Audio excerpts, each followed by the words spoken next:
Hey there, this is Christian Layman, and I'm here to tell you the truth. Language is about power. Language is about control. And one of the things that we do by studying literature and talking about it is we become stronger and better critics, which means it turns us into people that can resist anyone that might try manipulating us with words. So let's do some work here with voice and punctuation. It'll get a little bit political, and it'll get a lot Whitman. As I mentioned, we're here today to talk about voice and punctuation. My name is Dr. Christian Layman, and this is a meme on the left-hand side. Do you know Walt Whitman?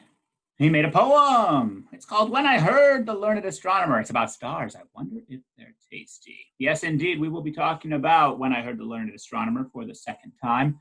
It's a great poem that lets us concentrate on specific aspects that we are interested in today.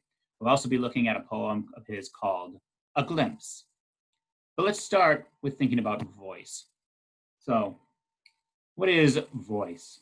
On the 31st of May of 2020, Anthony Oliveira tweeted out, this tweet should probably go in textbooks. 3 sentences laid back to back by the same publication. And then this textbook assignment should ask students to note which use of the active and which the passive. And in this, what he's doing is he's quoting from the New York Times 3 headlines that happened to take place in the uprisings after the murder of George Floyd. So here we have the active and passive voice, and that's what we're going to be interested in. What that means, active voice, the subject of the verb does the action, right? I drink water. Active voice, I'm doing the drinking. Passive voice, water is drunk by me. All right, the water becomes the most important thing. It's called primacy, and then we get distance between who's doing it, the action, and what's being done, or what's being done to. So let's break down these 3 sentences that Anthony's interested in here. A photographer was shot in the eye. So the passive voice is was shot. What don't we know? We don't know by whom. And a better way of putting that is who shot. Right? The headline is hiding the agent of the verb. The headline is hiding the agent of the verb. You write it in active voice, a cop shot a photographer.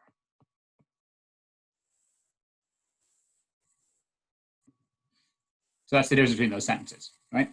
And a photographer was shot in the eye. We don't know by whom.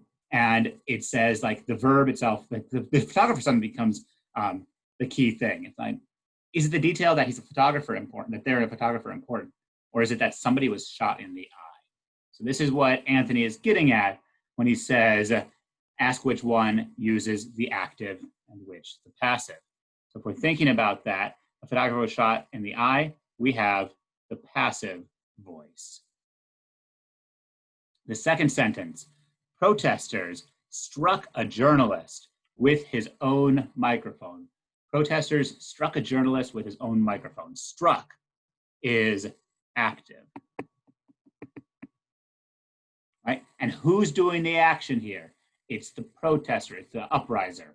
All right? So what Anthony is getting at is who gets assigned agency. Well, if you're shot by a cop, you are, the cop's removed from responsibility.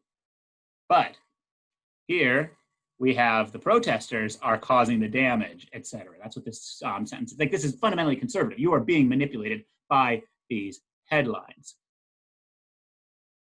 And then we get the most egregious example. A reporter was hit by a pepper ball on live television by an officer who appeared to be aiming at her. So this is, it's ludicrous. Was hit gives us the passive voice. By a pepper ball gives us the material with which, right? on live television by an officer who appeared to be aiming at her. So we have the subject here, the reporter, we have the officer, and we have the verb here. So how do you change this? An officer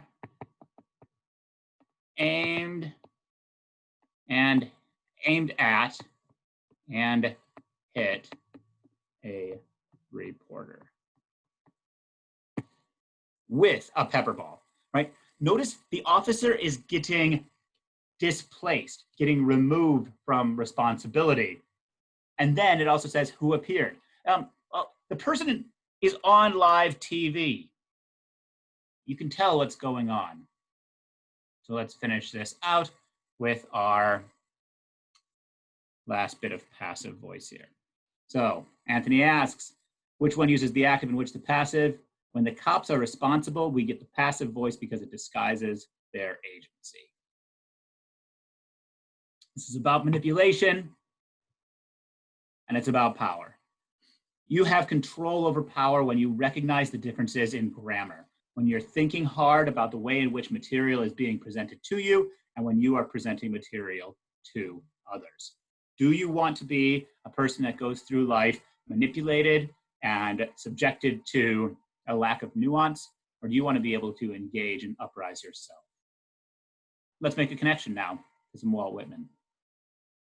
When I heard the learned astronomer, I heard, nice active voice there. When the proofs, put a little A for active. When the proofs, the figures were ranged in columns before me. Well, were ranged, that gives us passive. When I was shown the charts and diagrams to add, divide, and measure them, when I was shown, gives us the passive voice. When I, sitting here, or when I sitting, heard the astronomer where he lectured with much applause in the lecture room, right? Active voice. How soon unaccountable I became. Became is, we'll put down as active. It's a little bit more interesting of a verb than that, but that's okay. Till rising and gliding, I wandered, active, off by myself in the mystical moist night air, and from time to time looked up in perfect silence at the stars. Immediately, what do you notice? Well, the poem is split between two halves. We've already discussed those two halves a bit before, but, right, part one is passive. Part one is passive. What's he doing? He is hearing, and with hearing, you receive the words, you're not producing the words. He is, and the columns are arranged, they were arranged before me. He was shown, right? So the opening of this poem is mostly passive. What about the second one? Look at the difference in these dynamic verbs that we go from. We go from sitting to rising and gliding, right? Massive change. We go from hearing, let's do some green, from hearing to looking, right?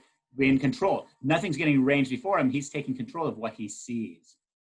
And so the second half is mostly active, right? And so we talked before about like a solid thesis statement of this poem is it's about going from being presented with information, and that's not knowledge, to pursuing knowledge yourself through experience, taking agency.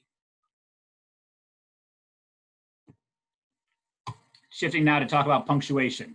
Very popular meme recently was the distracted boyfriend meme about punctuation, in which the boyfriend is distracted by a dash, even though there's all of this other great punctuation to use. You guys probably haven't yet started really engaging in the dash, but when you write more extensively, it's a great placeholder. Something you might never have seen before, though, is another piece of punctuation that we don't really use or see, and this is called a manicule. And it's like a figure saying, hey, like pay attention to this, this little passage. And then the last one, when you combine an exclamation mark and a question mark together, that forms an interro. bang. An interrobang, right? Because it's an interrogation with a bang. So you might be able to guess where this is going, because punctuation is about control. And this can be any kind of control. So it can be control as in the power, as in the manipulation that we were talking about before. But in this poem that we're going to look at, it's going to be about the control of intimacy, the control of intimacy. So all sorts of things are deployable. When you have a strong grasp of punctuation, it means you control your thoughts and your sentiments, and you can best provide the information that you want to give. A glimpse through an interstice caught of a crowd of workmen and drivers in a barroom around the stove late of a winter night.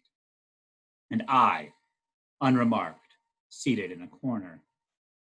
Of a youth who loves me and whom I love, silently approaching and seating himself near, that he may hold me by the hand a long while amid the noises of coming and going, of drinking and oath and smutty jest. I don't want to get into a number of different ways that we can approach this poem, but I do want to discuss a couple of things just very quickly. Notice in the first sentence, all of those monosyllabics: a, glimpse, through, an, caught, and an interstice. 3 syllables, a huge word, but it's a paradox, right? It's a big word meaning small space. And in this sentence, in this one, look, the line length itself is also the shortest. And so the smallness of the glimpse and of the interstice is mimicked by the experience of the line length. So the poetic line is acting in an important way. And then, so we talk about line length, diction, the visual cues. We also have a bit of anaphora. And that's because we have 2 glimpses. The verb glimpse governs the next 2 lines. So it's a glimpse of a crowd, a glimpse of a youth. A glimpse of a crowd, a glimpse of a youth. And what do we see? Well, let's pay attention here to these commas. Here in the first line, we have 1 comma. In the second line, we have, oh, I missed, that's the wrong circle. Yeah, we have 2 commas. In the third line, 1, 2, 3. And at this point, you're thinking, oh, I figured it out. I figured out a code. But no, then in the fourth line, 1, 2. And the last line, the 5th line, is really great. We two, content, happy in being together, speaking little, perhaps not a word. And then comes, so we had 2, and then we have 4. And then a period. So the sentence, it's all one sentence. And what this poem's doing is it's setting up this experience of intimacy versus the crowd. Right? We have the couple, we have the boyfriends.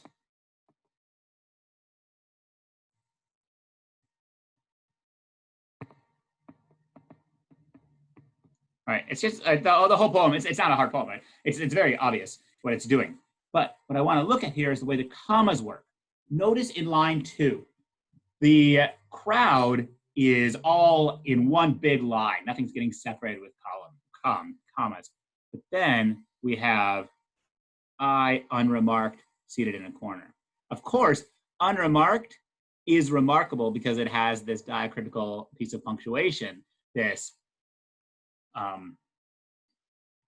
apostrophe, what we might even call an air comma.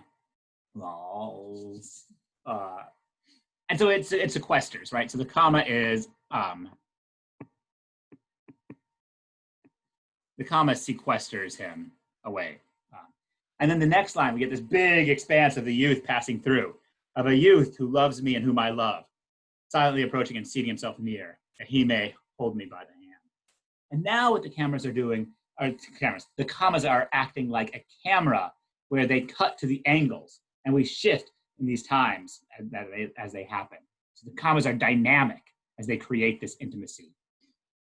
And we learn they're holding the hands a long while amid the noises of coming and going. The noises are, of course, caused by the workmen and drivers who are drinking, oathing, meaning swearing, and telling dirty jokes.